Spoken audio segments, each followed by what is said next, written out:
Welcome to the Hunt Backcountry podcast. This is episode 64. In the previous few episodes, we've asked for your feedback on what you want to see in 2017, whether that be a certain topic or a guest or just a question that you want answered. And just want to give a shout out to Adam Hartwell. He was one of the many listeners that sent in his feedback. And as we told you guys, we would be selecting someone to receive some Exomount Gear swag for submitting those ideas. So Adam, thank you so much. Please contact us with your shipping information, and we will get some Exomount Gear swag sent your way. All right, in this episode, episode 64, it is just Steve and myself again, and we are answering more of your questions. So this is kind of a continuation of the Beginner Basics questions series.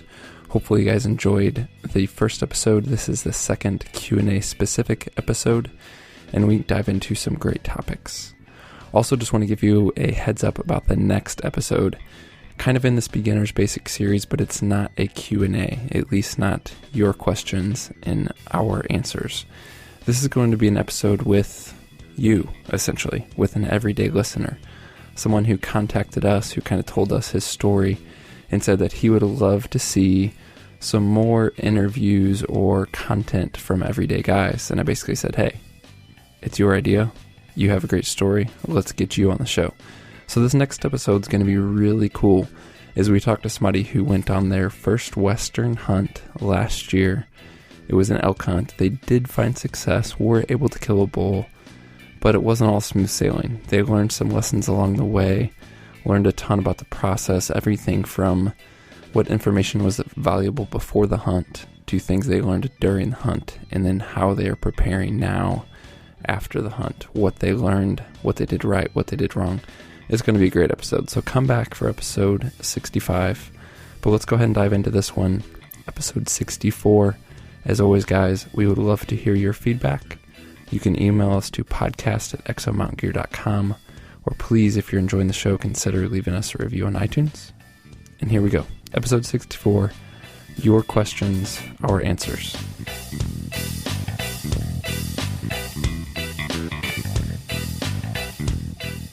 All right, Steve, welcome to the show. How you doing, man?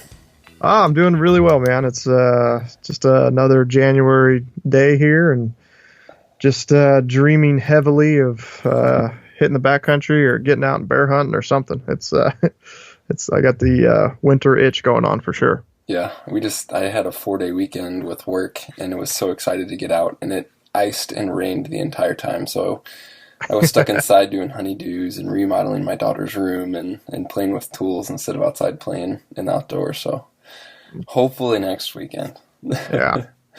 So you're just back from ATA, yeah. Kind of a different experience from ATA. You didn't get to shoot a bunch of bows because your shoulder's still bugging you, things like that.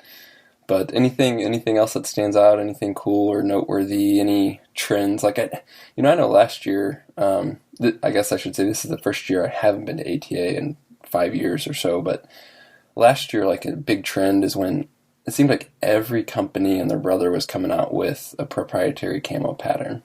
That's been going on for a few years, but last year it was just like everybody. Did you notice any other sort of like just trends in the industry, new products, like overall things like that, or kind of more of just tweaks to existing things? Yeah, I would say it's more tweaks towards existing things. We talked about this briefly last year too. Is unfortunately, all these big kind of buying groups are coming in and buying up all these little companies, and it's just it's unfortunate to see because I think innovation kind of slows down. These big corporations come in and buy up a company, and they're just focusing on maximizing sales and profits and not so much on product development. But that said, there's still a lot of great companies out there, pushing forward and doing things. I did see I don't know how new this company is, but Gearhead Archery. It's like the first bow I've seen in a long time that's like truly like outside the box thinking. It's really cool. It was like just two flat sheets that are kind of have a waffle type pattern to them, and they're just basically bolted together. And it's like a shoot through riser, and then the limbs are attached up at the top, and there's a split limb deal with cams, and really? it was a really cool. You just kind of saw that, and it's like So it feels like the first time in a decade I saw a bow and go like, man, that could be, that could be the future. That could be something new and different, Huh. So So that's what, cool. And then, yeah, go ahead. no, like, were they touting any specific improvements or advantages to their design that you noticed? It's going to be extremely rigid. They had a really cool, there's basically a plate right above the grip, kind of the shelf that formed the shelf. And through that shelf, you could bolt the grip on in different positions. And it Hmm. had two bolts that went down to the grip, so you could move the grip left and right and forward and back 1 inch. So you could essentially kind of play with the draw length and kind of where the bow sits as far as hand placement and torque, which was really cool. Yeah. Wow. And then they had a carbon version that was just insanely light. I think it was low 3 pounds ish. So yeah, it was just something different and cool. Yeah. Hmm. Definitely the trend in patterns, companies coming out with their own thing. I mean, it just makes sense. If I was frankly Realtree or Mossy Oak, I'd be, freaking out at the moment because I don't think currently there's a Western company or a clothing company producing Western clothing that's doing a Realtree pattern or a Mossy Oak pattern. Yeah, I I'm can't not think of aware one. of anybody. Yeah. Right. And if you're Sitka or First Light or whoever, it's a brand identity. You see a certain camouflage pattern, and if it's fusion, that's First Light. If it was in Max One, that could be clothing you bought at Walmart or something. So it just makes sense. And frankly, I think these companies are kind of driving innovation. Fusion's a fantastic pattern. I think it does a great job breaking up stuff. Sitka just came out with their new Subalpine, which is a really good looking pattern. I think they do a better job than the old stuff of breaking up your outline and making you harder to see by elk and deer. Yeah. Yeah. Other than that, yeah, the cool thing about ATA show, it's a pretty small show. And so Tyler Okamura, who works part time for us at EXO, putting the packs together, he came with us. It's his first time, and we were talking about it today, just briefly. Of you get there and you realize how small the industry is, especially kind of among the Western group of guys. It's not like there's thousands and thousands of guys out there. Really, everybody kind of knows everybody. And for the most part, guys are really cool. So it's kind of fun to go back and visit and hang out with guys. Yeah. Yeah, for sure. Cool. Well, let's get into kind of a part two of this series. Hopefully, you guys have caught part one in the previous episode, but just answering a bunch of listener questions that we were backlogged on, and really some of the questions that are, more basic, more towards beginners, which, we're all about helping everybody. So just want to tackle these things. Speaking of the proprietary camo, we have had numerous questions about camouflage. Does it matter? How important is it? You guys even asking specifically about why are all these companies making their own patterns, which you hinted at. As you said, it's brand identity, but I mean, too, from a business standpoint, it makes a ton of sense because every time these companies were printing something in Realtree or what have you, they're paying licensing. Yep. And so that whole model's changing, and not only are they free to innovate, and like you said, what First Light has done with Fusion and their new pattern Cypher, it's not just them coming up with branding. There's more to it than that. In fact, we have an episode, last year, some point, with Joseph Skinner, if you guys want to go back and listen to that, who is really studies in depth camouflage, and he's actually the guy who was commissioned essentially by First Light to make their pattern. So, there's more to it than that, but that's certainly a brand. But just to get back to the basic premise, does it matter? How much does it matter? What are your thoughts there, Steve? Camouflage is a tool that you can use to kill an animal. It is by no means the best tool that you have, in your toolbox. That's between your ears. To me, it's kind of on the bottom of, if I had to list 10 things that were, essential to killing an animal, it's probably going to be number 10 on that list. It can definitely help you get away with things at certain times, but it's by no means necessary. You can always do the old reference of guys used to kill a lot of animals in blue jeans and a red flannel shirt. I've been in wearing completely solid colors and had elk at 10 yards away from me, just looking right at me and right through me.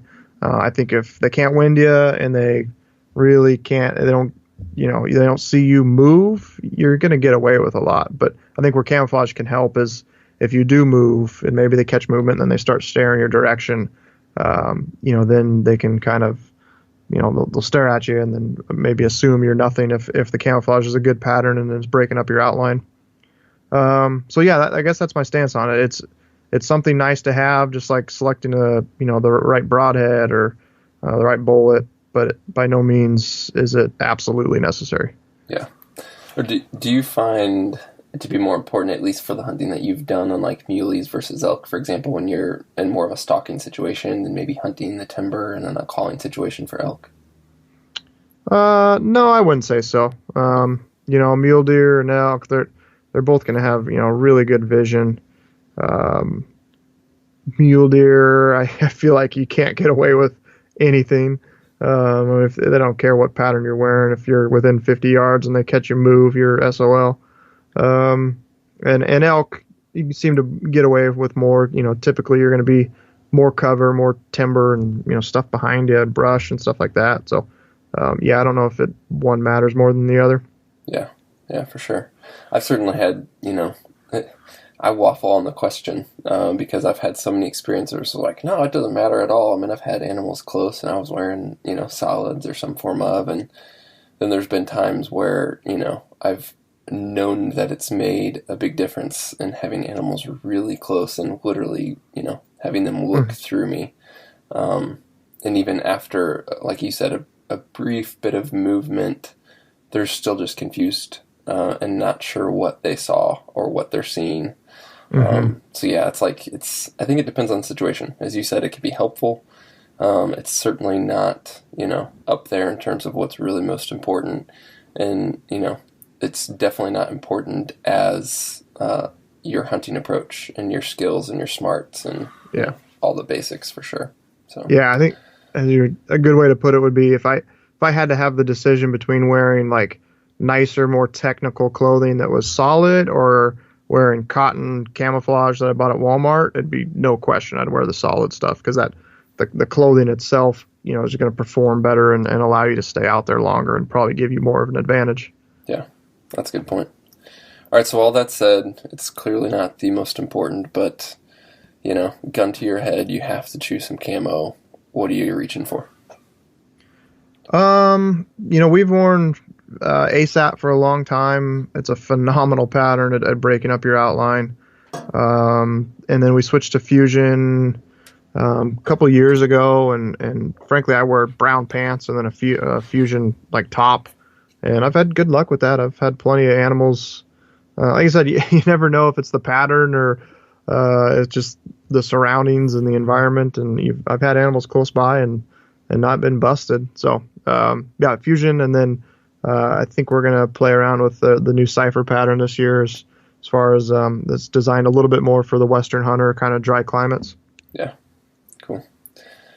All right, so there's so many, I guess camo could be one of them, but there's so many different options in terms of gear, what's important, what, someone should be spending money on, all these gadgets and gizmos and things that are marketed. Guys get overwhelmed, and this guy's asking, what's really important? What's the one piece of kit that you would always pay full price for? I mean, we talk and have mentioned, I think even on the previous episode about, don't get stuck. You don't have to buy a hunting this, a hunting that. You can buy stuff used. You can buy good gear that's not hunting specific but works well.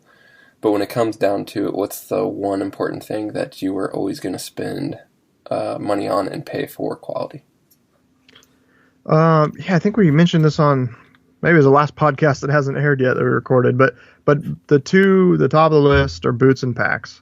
If your feet are killing you and covered with blisters, I don't care how tough you are, that's going to be a miserable experience, and you're probably going to want to hike out of there. So making sure you got good footwear, along with that is good socks, just a good merino wool sock. Take care of your feet. And then, frankly, you don't have to have a good pack if you're just hunting from the truck or the four-wheeler and going a mile or two. You could have just a cheap little day pack and probably a pack frame back at the rig that if you killed something you could go in and out with. But if you are truly backpacking, backcountry hunting, getting 3, 4, 5 miles away from a road, a good pack is essential. It's just going to make something that could be miserable, rather just quite comfortable. It's a big deal as far as, getting that meat out of there. And frankly, you got 30, 40 pounds on your back all day long. Just being comfortable makes a huge difference. From there, it's clothing. Stay away from cotton. I really just wear, for the most part, merino wool on all my base layers. And then, good technical synthetic outerwear as far as jackets and stuff like that goes. Yeah, for sure. Stuff you can get away with, a lot of it comes down to, there's really good gear. It's just not, that can be cheap. It's just not going to be light. So that depends on you. If you want to get into a tent for cheap that's heavier, it's the quality is probably going to be there. It's just going to be heavier. Same with like a sleeping bag. You can get a synthetic bag that's going to be heavier and bulkier. As far as if you got a 15-degree synthetic or a 15-degree down bag, that synthetic could be $200 and that down could be a $400 or $500 bag. Performance-wise, sleeping, you're not going to really notice a difference, but you will notice a difference in your pack on the space and weight. Sleeping pads, kind of the same deal. Stove, I started off with like a Brunton Raptor stove quite a while ago, and it worked just fine. A Jetboil is a heck of a lot nicer, but you could probably pick up one of those Raptor stoves for $20. So yeah. There's definitely a lot of areas you could skimp on. Yeah, for sure. All right, so, you mentioned the pack, and maybe it's not important if you're hunting from the truck, but we have had multiple questions from guys who are new to Western hunting.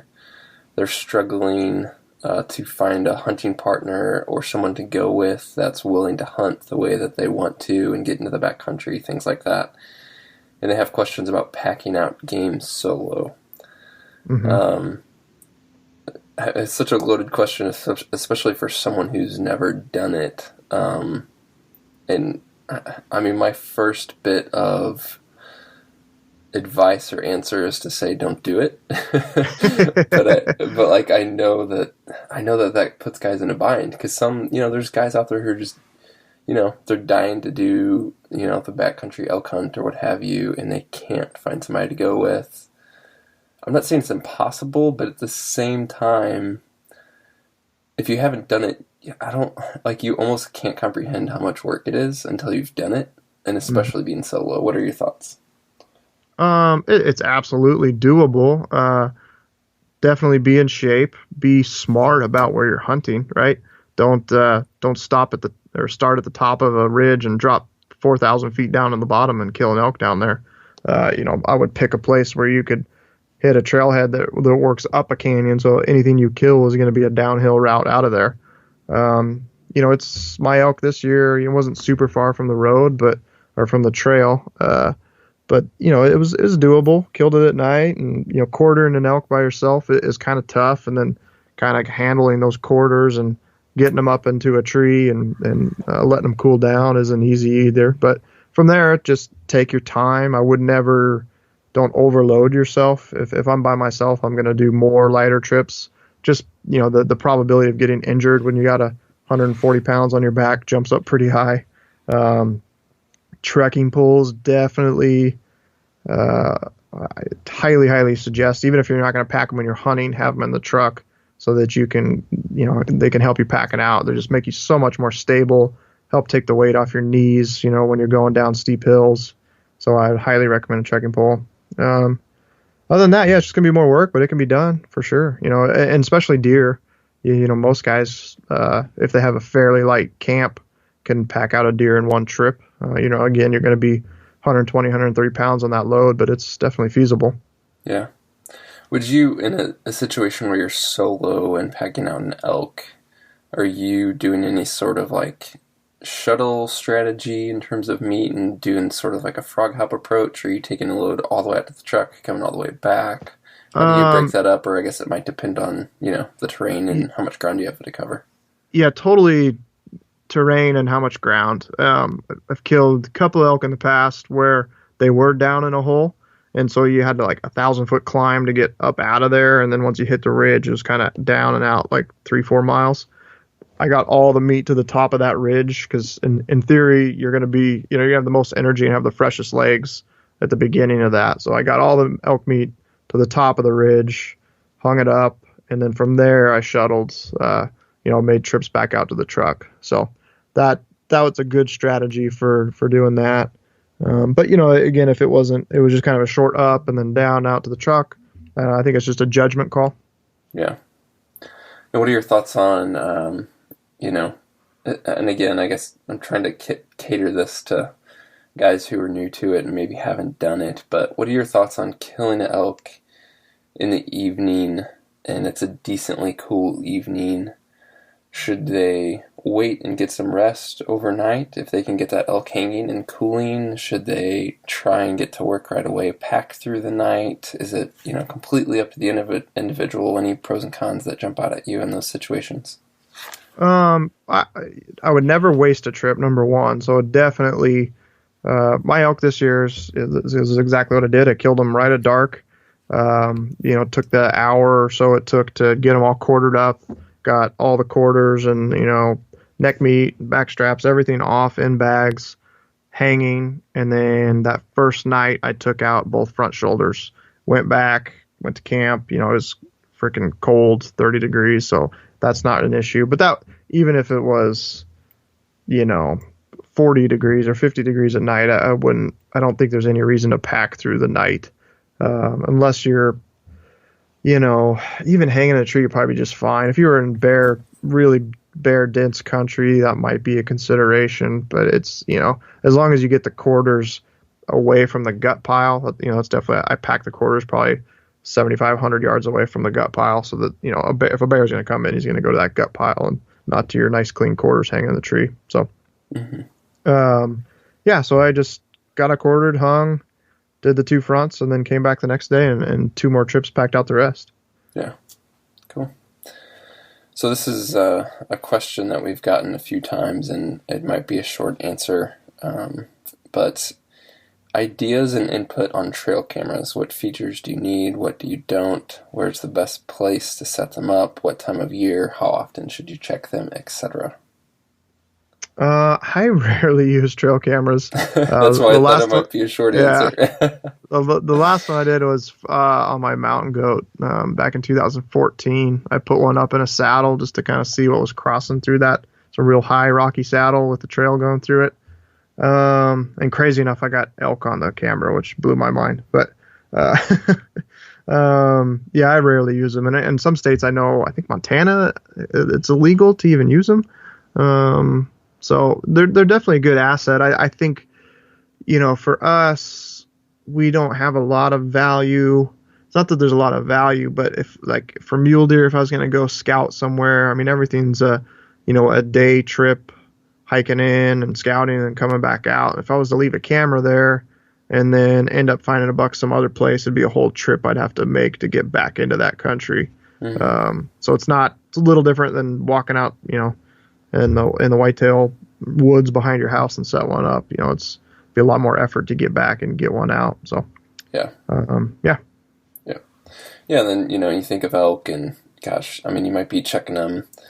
You might be having good activity, summer range, but you have to think about when you're gonna have the opportunity to hunt those elk. Are they going to be doing the same thing? Are they going to be in the same area, even remotely using the same patterns? I mean, there's all kinds of factors that go into it. Yeah. And plus it's just, I think the thing that gets me, especially with, like Western hunting and covering these big areas is, and I experienced this back in the Midwest too, just because you catch an animal on the trail camera and maybe even have a buck or bull somewhat consistent, it doesn't mean they're going to be there. And just as importantly, if you're not catching something on your trail camera, that doesn't mean that something's not there. It's just not crossing in the short little range that it takes to trigger your camera, right? Yeah. So, I mean, it's kind of a blessing and a curse, and I've seen it bite guys where it's like, they invest so much time into a spot or into a specific animal because they have good trail camera photos. And they've also given up on spots because they don't have good trail camera photos. And as it turns out, it ends up being a productive spot. So, yeah, I mean, they're certainly fun, I think, for sure. It's always exciting to see what you can get. But I don't know. I can't put too much weight into what they do or don't pick up for me in the years that I've played with them. Yeah, I would agree with that. I mean, they can be a great tool and asset, but also could possibly hinder you. Yeah. So this is a question that we've addressed a bit, and is probably a bit personal preference in how we do things, and is something that as a beginner I can totally understand where you're coming from. But a guy's asking about what spares to carry in their pack, such as clothes, socks, underwear, etc. So what spare clothing items to have. And then do you wash and wear a set of base layers? Meaning, do you have like a set you're hunting in and a set you wash and then swap the next day, etc.? So I know that's, nothing that you nor I do, but I guess go into A, why you don't, and then kind of B, why you don't have to at all. It doesn't really matter. Yeah, as you're saying that, it reminded me of that podcast we did with Andrew Skirka, and he said the first time people pack too much because they pack their fears. Mm-hmm. And frankly, there's just no replacement for getting out there and doing it and learning from, not your mistakes, but just learning what you need and don't need. Highly, highly suggest having an organized gear list. And, I did this early on, and it really will help you whittle down. Your list is just at the end of a hunt, get home, unpack your pack, and just put a check mark next to either the things you used or the things you didn't use, and just kind of do that after 3 or 4 trips. And you're going to see a pattern of I used to pack extra underwear, never freaking used them. I used to pack rain gear, very rarely ever used that. You just start to whittle stuff down. What we've talked about in the past too is I always have spares at the truck. And so worst case scenario, I don't pack an extra release. Worst case scenario, I lose, half a day if I go super light pack to haul my butt out of there and get a release and come back in. It's never ever happened to me. I've never had to go a trip out to the truck once in, the last decade of hunting. So it's, to me, it's not worth, some guys, it's absolutely worth packing the extra 5 ounces of release weighs. For me, it's not. So I think that just kind of comes down to your preferences, but at least monitor it and figure out what you're using and what you're not, and then just stop packing the stuff that you're not using. And like we said, I mean, it's not like, if you're in Alaska, dropped off in the middle of nowhere, that's a whole different situation. But most of us here in the lower 48, you're hard pressed to get, 10 miles deep is extremely far without, you're not at 10 miles, you're probably closer to a different road or trail system than what you started on. And, most of the country we do, we're between 3 and 6 miles. And frankly, past that, killing something, that becomes quite a chore. Going back to solo, packing an elk, solo, I would say 4 miles would be about the max you'd want to handle, because that's going to take better part of 2 days to get that out of there. So yeah, I think you just have spares in the truck. It's what I do. And if the weather turns bad or you lose something or something breaks, you've got that option to go back out and get it. And your hunt's not over. You're not having to drive, the 3, 4, or 20 hours back home. Yeah. So, lots of good questions, and some of this stems back to a series that we've done on the podcast with, kind of some of your DIY bow stuff. But, guys asking about the ins and outs of learning to maintain, repair, and tune their bow. What would you say are some good resources for guys to get started, Steve? I know part of it's just trial and error and get out there and play and to some extent, don't be afraid to change things, right? You certainly can get in trouble, but, tinkering's not a bad thing. But any resources that stand out? What helped you learn how to play with a bow? The archerytalk.com. That's an internet forum. I'm sure most people are aware of it. That's one of the major reasons on how I got started. Was I was kind of sick of the local pro shop, or not sick of it, but they're running a business there and they kind of got to get you shuffled in and out. And I knew, that things could be done better with more detail. And so I just kind of started the process myself. And Archery Talk is a great resource. There's a lot of, guys who are keyboard pros, and it's going to be kind of tough to whittle past some information that maybe isn't true. Another great option, just a really good mentor. Hopefully somebody at your local bow shop or somebody that's a good resource to always ping with questions.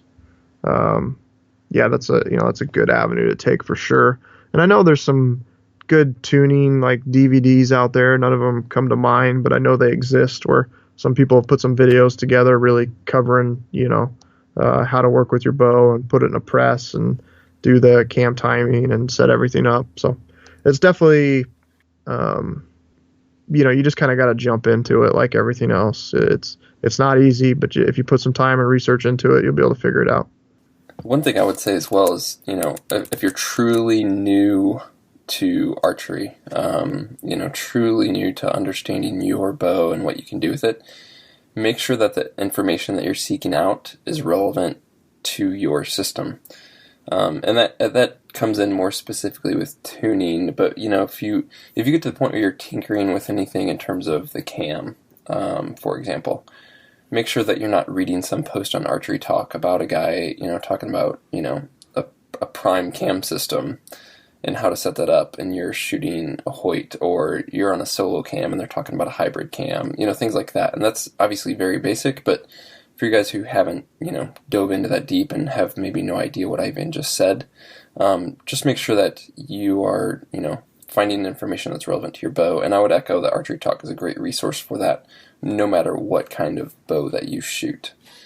Along those lines, in terms of, not necessarily just tuning, but things like tying your peep in, changing your peep, your D-loop, setting up a rest, whether that's a fall away or what have you, center shot, just understanding arrow spine, paper tuning, all of those things. I mean, they certainly take time to understand, but in my opinion, if you are going to be a bow hunter, you need to understand all of those things. And that's, no fault to you if you don't yet, but I'm just saying, work towards that, because it's going to help you.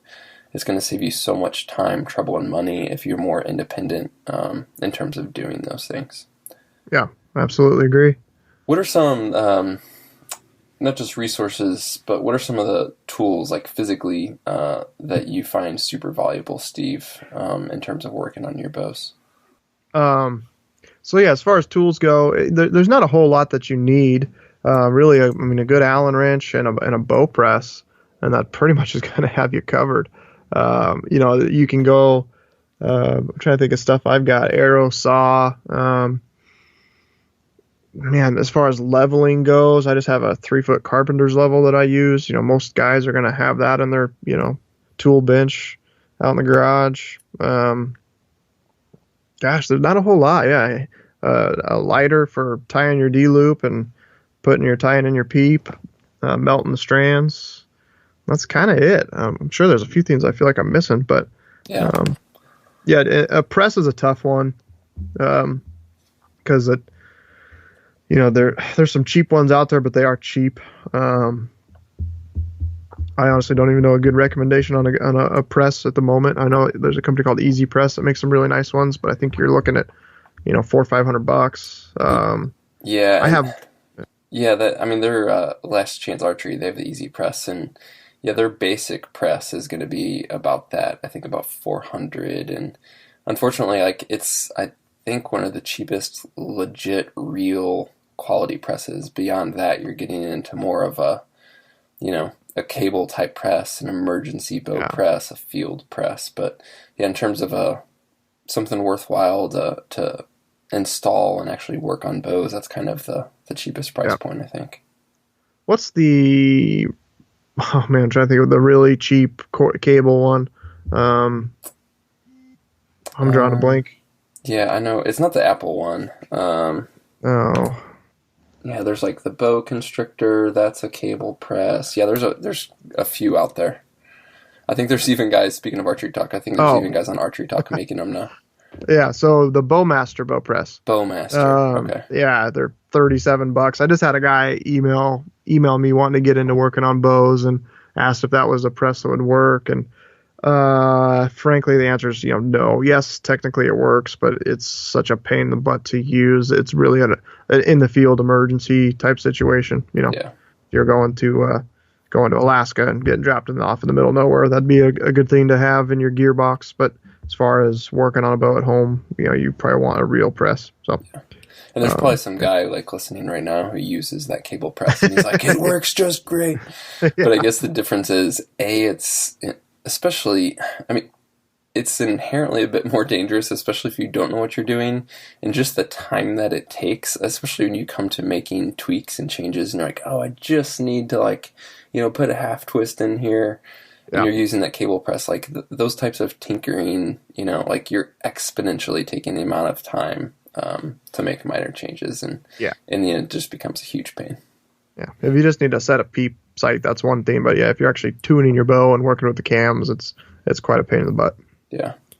Something that I found helpful, and part of this is obviously for tuning, but part of it was just like it helped me understand how the bow worked so much, is having a draw board, which is essentially, for you guys who don't know, a device where you can put your bow in a stationary device and literally use some sort of crank to draw the bow. So you're not holding your bow, you're not drawing the bow yourself, but you're using a device to essentially draw the bow for you. And you can do it in a slow and controlled manner. And it really helps you see how your cams are rotating, if they're synchronized, if they need to be synchronized. It helps you set exact draw lengths, things like that. And they're pretty dang easy to build. I think I built mine for, I don't know, probably $60, something in there. And I think I actually have plans for that on my old blog, Soul Adventure. So if you guys want to go check that out, just building a bow press. Like I said, I think it's helpful for tuning. Even to this day, I use it.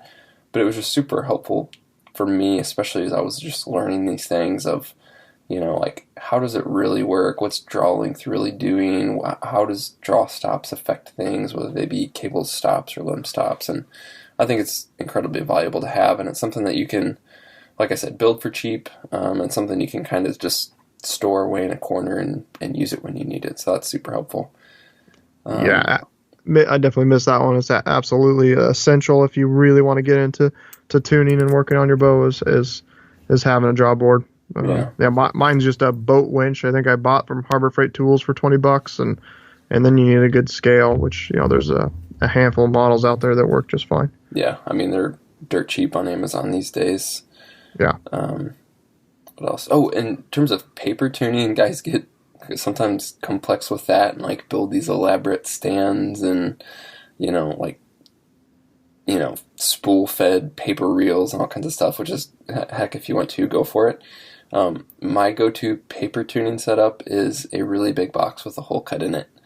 And what I do is take this box and set it up on a chair or what have you to get the right height that I need, and probably put another box in it to get the height. And I literally have probably a 4 foot tall by 2.5 foot wide box with a hole. And I just, I put a piece of printer paper over that hole, and it allows me just to shoot through the paper and not obviously the box and the cardboard. And shoot, that's my paper tuning rig. So, I mean, guys, some guys get all into paper tuning. I still do it occasionally, and that's kind of a whole different topic. But, I guess what I'm saying is, all these things you see don't have to be super complicated or super expensive. And if you're the guy who's overwhelmed, gosh, I certainly understand that because I was the same way. But man, just get started, and it's super helpful to learn these things. All right, well, that's all the questions we're going to hit tonight. Listeners, if you have anything else you want us to cover in the future, we can kind of do these random fire, multiple Q&A episodes once we have questions that you guys want answered. So go ahead and just email those to podcast@exomountaingear.com, and we'll add them to the next show. Steve, thanks for joining us, man. Have a good night. Yep, absolutely. We'll talk to you soon.